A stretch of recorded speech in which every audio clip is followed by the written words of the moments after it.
রসুনের উপকারিতা। রসুনের অসাধারণ কিছু গুণাবলী রয়েছে, যা university of health and medical সায়েন্সের গবেষণায় এই সকল গুণাবলী প্রকাশ পায়। প্রতিদিন 2 কোয়া রসুন খাওয়ার উপকারিতা। 1.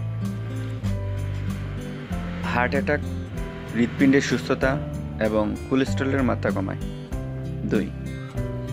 উচ্চ রক্তচাপ এবং যক্ষা রোগের হাত থেকে রক্ষা করে। 3.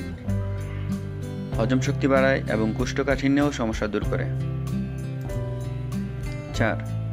ক্যান্সার প্রতিরোধ করে, চোখে ছানি পড়ার হাত থেকে রক্ষা করে এবং ক্ষুধামন্দা ভাব দূর করে। 5. বাতের সমস্যা, শ্বাস প্রশ্বাসের সমস্যা এবং ব্রণ সমস্যা দূর করে। 6. ডায়াবেটিস নিয়ন্ত্রণে সহায়তা করে। 7. ঘুম না হওয়া ও অনিদ্রা থেকে মুক্ত রাখে। 8. ত্বককে বুড়িয়ে যাওয়ার হাত থেকে রক্ষা করে। 9. দেহের রোগ প্রতিরোধ ক্ষমতা বৃদ্ধি করে। 10.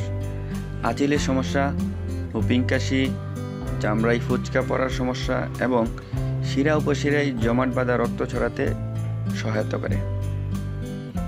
কেউ যদি 2 কোয়া রসুন প্রতিদিন খায়, তাহলে আশা করি উপরের সমস্যা থেকে সকলে মুক্ত থাকবেন ইনশাল্লাহ। ভিডিওটি ভালো লাগলে সাবস্ক্রাইব, লাইক, কমেন্ট এবং শেয়ার করুন।